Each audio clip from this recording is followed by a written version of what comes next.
Hi, I'm Quincas and I'm a synth DIY guy. Welcome to today's video, which is installment number 2 of the series of videos I'm making about the Bullfrog XL by Erica Synths. The first video was a basic run through the features and introduction to the synthesizer. This video, we're going to start talking about the first module, which is usually the first module that you get on a modular synthesizer.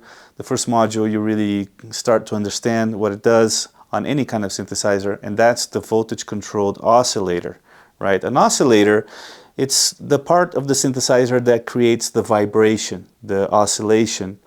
That is what you will end up hearing. It's kind of like if you make an analog to the guitar, for example, it's kind of like the guitar string, right? When you pluck a guitar string, it starts vibrating, and that vibration gets picked up by the pickups, and that's what you hear. Well, any sound really is vibration, whether it's an acoustic sound generated by an acoustic instrument or a electronic sound generated by an electronic instrument, you need some kind of vibration, right? Because that's what our hearers will understand as sound. So the way the oscillator works is it generates a voltage that goes up and down in value, right? So in this case, I'm pretty sure it goes up to 5 volts and then down to -5 volts, passes through 0 volts or ground. And it does so at a frequency that we humans recognize as a sound. And the human hearing range is 20 hertz, which is 20 cycles per second, to about 20 kilohertz, which is 20,000 cycles per second. And you can see that the tune knob of the VCO over here has those indications. It goes from 20 hertz to 10 kilohertz. So it doesn't quite go the full range of human hearing, but that's fine because that's already really high. 10 kilohertz is a really high pitch. And depending on the shape of the wave that you're generating, you will hear content above those 10 kilohertz as well, because most waveforms generate upper harmonics in the Harmonic Series. I'm not going to go in depth about the Harmonic Series here. That's subject for investigation on your own time. But basically, most sounds don't only have the fundamental note that's notated or that you're playing.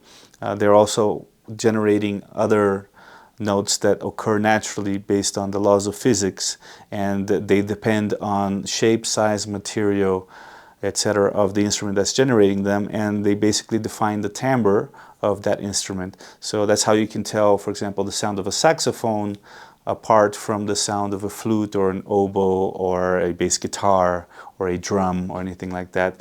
It's those upper harmonics that determine the timbre of each sound, right? So 10 kilohertz is the limit of the fundamental note, but you do hear higher harmonics than that. So why don't we start listening to stuff here? So I have my splitter. It's very useful. What it does is it just allows you to send a single signal to multiple destinations. So right now I already have a cable connected to my audio interface, so that anything that we connect to the splitter will be audible, right? It's recording right now. And also we're going to plug another cable into the oscilloscope input over here. So that will allow us to actually also visualize whatever we're listening to on the oscilloscope. So the first thing we're going to do is connect one of the waveforms generated by the VCO, right? The voltage controlled oscillator. It's an oscillator controlled by external voltages, and we'll show the control portion of this in a minute. But for now, we're just going to control it manually, right? So we have the tune control here. I'm going to leave the shape knob in the middle for now. And we're going to take the sine output over here. Now, the outputs of this VCO are normal to the mixer. It's the only real normalization that happens in this synthesizer. So you actually have volume control over both waveforms that are generated, as well as an internal noise generator over here. But we're not going to get into the noise just yet, and we're not going to get into the pulse wave just yet. We're going to start with the sine wave.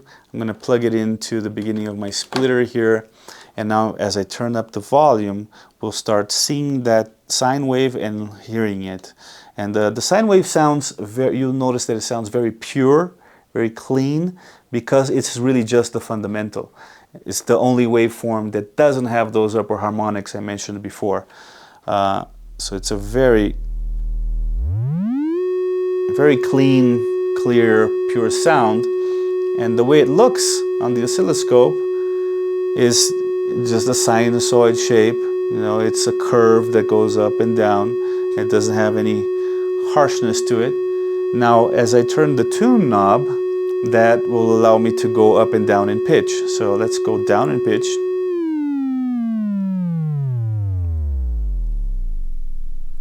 As you can hear, it goes down very low.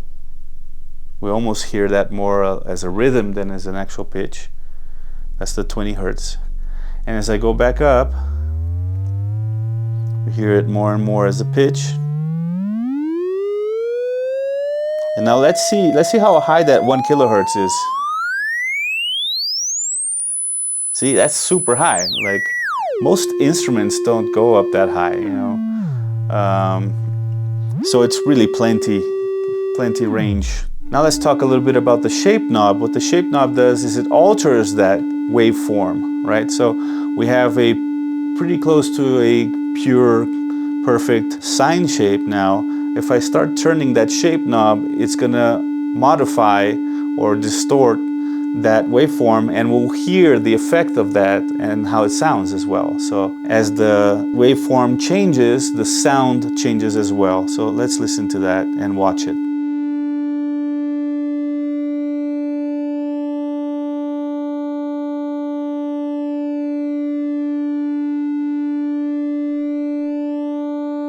Right?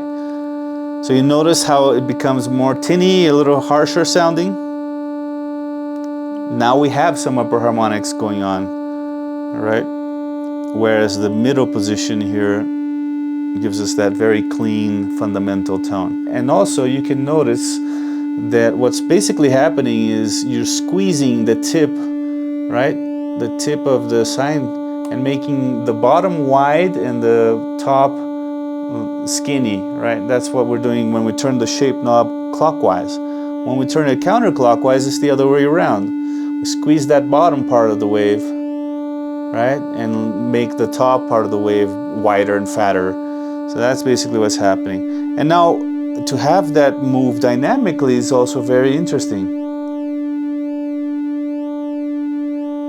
So it's not just a matter of leaving it static, but creating movement with that wave shape that creates more interest, right, in synthesis.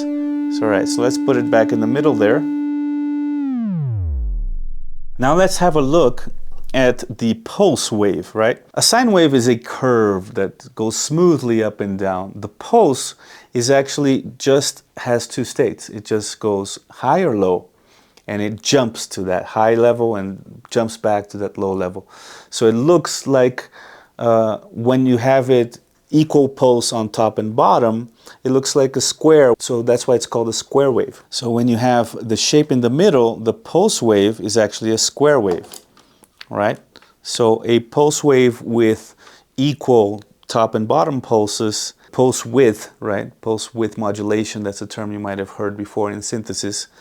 So the pulse width, if it's the same width on top and bottom, that's called a square wave. When you change that, then it's no longer square, right? And I guess you could call it a rectangular wave, but we're just going to call it a pulse wave with variable pulse width. All right, so let's listen to that. You immediately notice that it's much harsher sounding. It has much more upper harmonic content, much more high frequency content. It's a richer wave, right? High and low, all right? And you can see here on the oscilloscope, let me make this a little wider. You can see on the oscilloscope how it's perfectly square, right? You have the same length on the top pulse as on the bottom pulse. Now, if I start fiddling with the shape knob, that shape knob becomes a pulse width knob, right? The generic name shape is there because it also affects the sine wave, but if it was just affecting the pulse wave, we would be calling it the pulse width knob. And as I turn it clockwise, you see how the frequency doesn't change because the relationship is proportional. So as the top pulse becomes wider, the bottom pulse becomes narrower, right? And the sound changes quite a bit. It gets more nasally,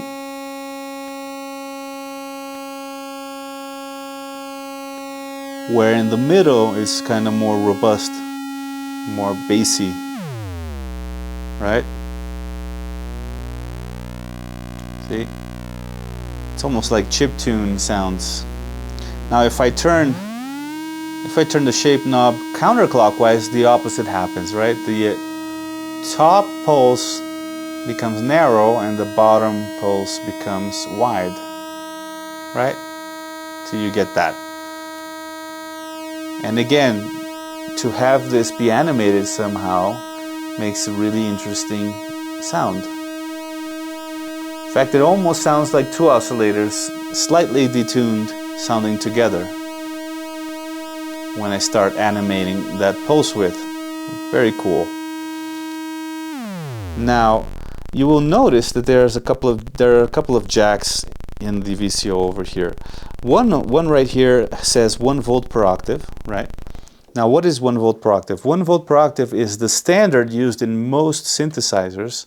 Some synthesizers use different standards, but all of Eurorack, for example, and all of Moog synthesizers and ARP synthesizers, most synthesizers use this standard, which is basically for using a keyboard or a sequencer to control the synthesizer, where the keyboard generates 1 volt at each new octave, right? So if I have this at the lowest octave, this C note right here will generate 0 volts, right? So you get 0 volts out of the pitch output of the keyboard, which I have on this cable right here. We're going to plug that into the 1 volt per octave input here so we can exemplify. And then when you go up to the next C note, that'll be 1 volt, right? And the synthesizer will then interpret that as being an octave higher from where it originally was, and it'll go up to that octave. And then if I go up to the next C note, the keyboard will put out 2 volts, and the synthesizer will then understand that that's a second octave from 0, right? And so on. So let's listen to that. We'll go back to the sine wave. It's a little bit nicer sounding, right? Let's find the C. Why don't we use a tuner just to make sure that our C is correct. So let me get a higher C there. And A, B, C. Right, so we use the tune knob precisely for that. So it's called the tune knob. Could also be called a pitch knob. It's very sensitive, so it's kind of tricky to get it perfect. There we go. Now my tuner is showing a C.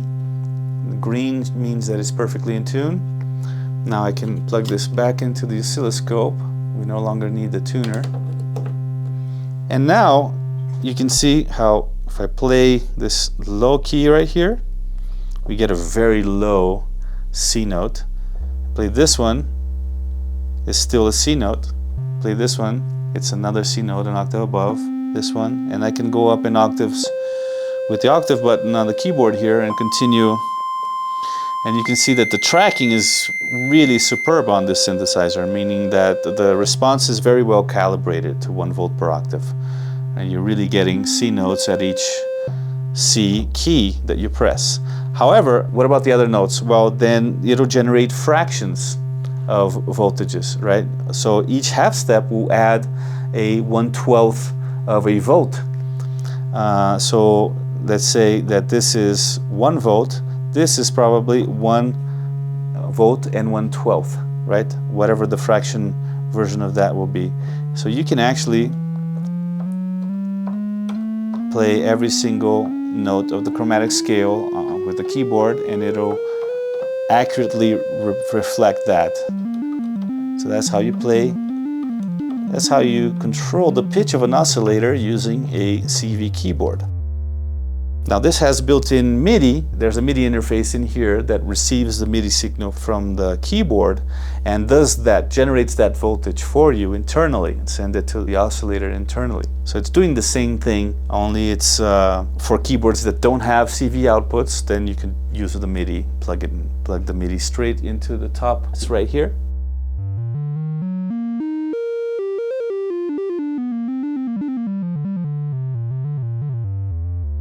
Very nice. So that was our first introduction to voltage control of the oscillation. But you can also control with voltage the shape, right? Now, what can I control it with? I can control it with, for example, the velocity of my keyboard. This keyboard has a velocity output. So if I plug in a cable to the velocity output here, and I plug that into the shape CV, right now there's a shape, sine shape CV input, right? And I turn that up, the attenuator up, because this is just like an amplitude control for that incoming voltage. So if I put it down, it won't change anything. As I turn that up, now it'll reflect the velocity, which is the force when I play each key.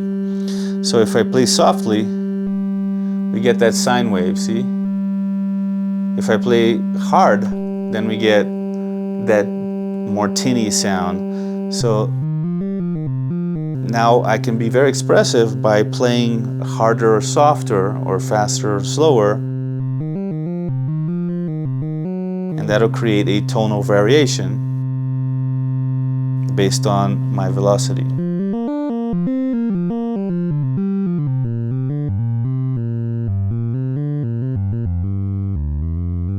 And now I'm using one voltage source, which is the velocity from the keyboard, but you can really use any voltage source. For example, the envelope generators, an LFO, you can use something external from, I have a giant modular synthesizer behind the Bullfrog there with a whole bunch of cool voltage sources that can be used to modulate the shape as well as the pitch of the VCO. Now, we also have an FM input over here. What's the FM? Frequency modulation. Well, this is just a variable voltage control of the pitch, right? It's variable because it has this knob right here, right? The amplitude knob for that input. If I leave this knob all the way high, it does exactly the same thing as the 1 volt per octave input over here, because this is an exponential frequency modulation input. Some synths have linear frequency modulation inputs which will not reflect the 1 volt per octave standard, but this one does. So let's turn that sine up again, and now hear that? If I move this cable down here, it'll do exactly the same thing. But I have an attenuator which allows me to control that. So now it's no longer 1 volt per octave, right? The voltage is being attenuated by this knob. And now I can actually do microtonal stuff, right? Because it actually takes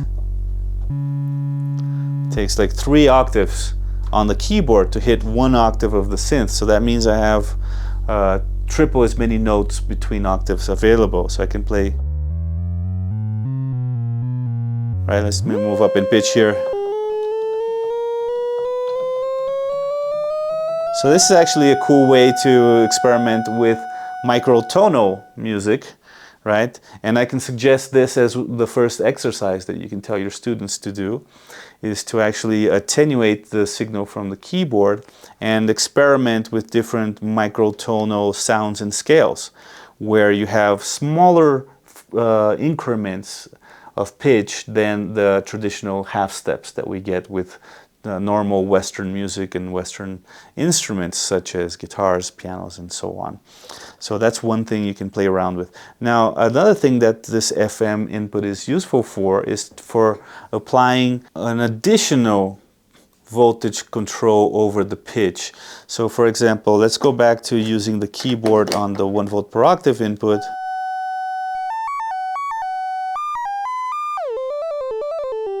Now let's say I want a vibrato, right? If I want like an opera singer, I can generate an LFO. I mean, we'll get to the envelope generators more in depth later, but for now I'm just going to put one of these in loop and generate a voltage that goes up and down periodically. It's an oscillation as well, but a slow one that you don't hear as a sound, but you can hear how it affects something else. And now we're going to plug the bipolar output of that envelope generator into this frequency modulation input over here, and as we turn it up, hear how the pitch is reflecting the movement of the LED right here, right?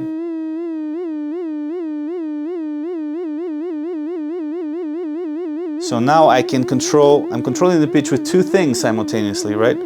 I'm creating a vibrato using the envelope generator in loop mode, which basically makes it into an LFO, a low frequency oscillator. But I can also control it with the keyboard. So I control the center frequency with the keyboard and the vibrato with the envelope generator over there. I can make the vibrato more subtle by just turning down the FM attenuator over here. See, that's much more subtle. Like a vibrato on an organ, right? Or I can make it radical. Go all the way up and suddenly you have this space, like sci-fi kind of a sound, right? But you're still controlling the center pitch with the keyboard. And now another cool thing to do with FM is to actually use an audio rate oscillation to modulate this audio rate oscillator. So audio rate modulating audio rate creates some really interesting, cool sounds. In fact, it's probably my favorite thing to do with a synthesizer, is to modulate an oscillator with another. But you might say, oh, Quincas, but only has one oscillator. How would we do that? Actually, it only has one dedicated oscillator, but you have 3 other modules in here that can act as oscillators, right? So one of them, we're looking at it right now, is the envelope generator. We just used it as a low frequency oscillator. But if I can make it go fast, and then it'll be sort of like an audio rate oscillator. Actually, fast is this way. Okay. But it's limited. It doesn't go that fast. So something that you should know, that's one of the basic principles of synthesis, is that most filters, voltage controlled filters, when you put the resonance all the way up, when you turn it all the way up, and the resonance sometimes is called emphasis, sometimes it's called feedback. It really depends on the synthesizer. The word feedback actually works even better than resonance to illustrate what's happening that makes it into an oscillator. The output feeds back into its input, generating an oscillation, kind of like feedback when you put a microphone up against a speaker, right? So the filter does that, and most filters actually generate a very beautiful, pure sine wave naturally.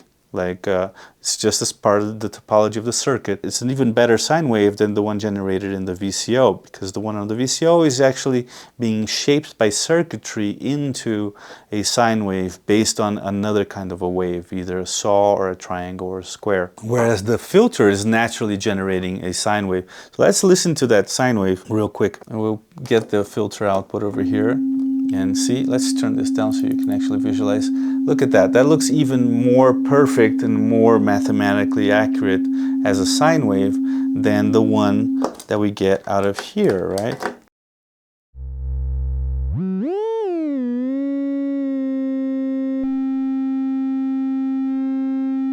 The oscillator sine wave versus filter sine wave.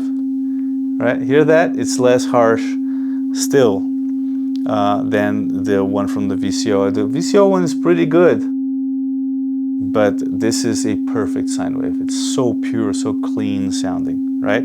So now you know that you have a second oscillator available to use in this synthesizer. You can just put the resonance all the way high on the filter, and now it's an oscillator. So let's go back to listening to the sine wave here, and now we're going to take that filter output and send it to the frequency modulation input of the oscillator, and we're going to do what is called audio rate frequency modulation, right?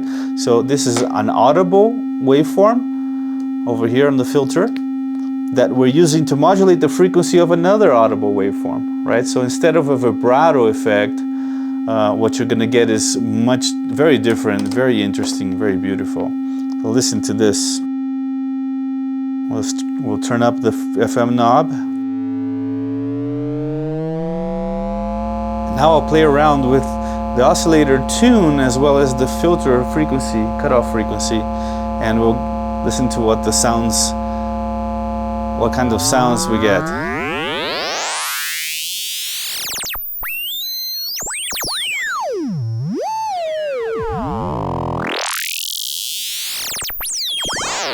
This is literally one of my favorite things, if not the favorite thing for me to do with a synthesizer. Just simple as that. Just feed one oscillator into the FM input of another, and you get this endless array of gorgeous sounds.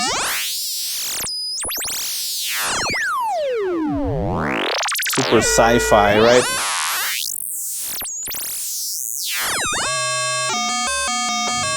And you can still control it with the keyboard.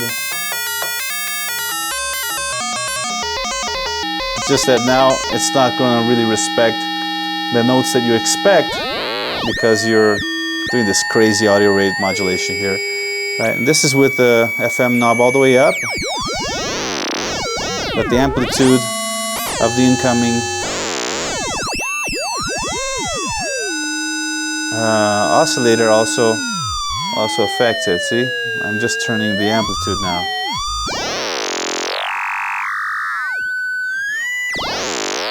So here's it with very subtle low amplitude. Yeah, it's much more subtle. Halfway. And all the way.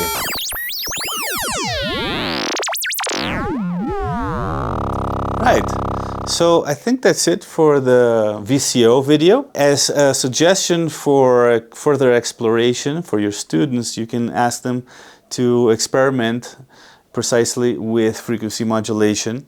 Using an oscillator such as the filter with high resonance and play around with the tune and cutoff knobs and find cool sounds, possibly record those sounds and maybe assemble something with the sampled crazy FM modulation for the next class or something like that. So that's one suggestion. Another is to set it up with a keyboard and play melodies, you know, come up with a cool melody controlling the oscillator. So those are two things that can be done. Play around with the pulse width modulation could be another suggestion. You can actually do something similar to what we just did now. And instead of sending the filter and self-oscillation to the FM, I'll send it to sine shape. And now we're changing the sine shape.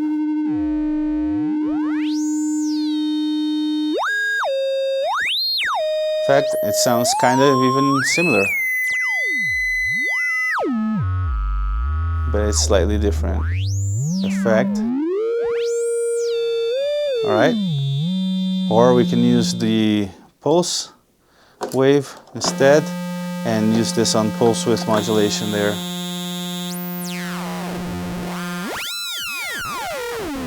Or use a slower source, such as the envelope generator over there.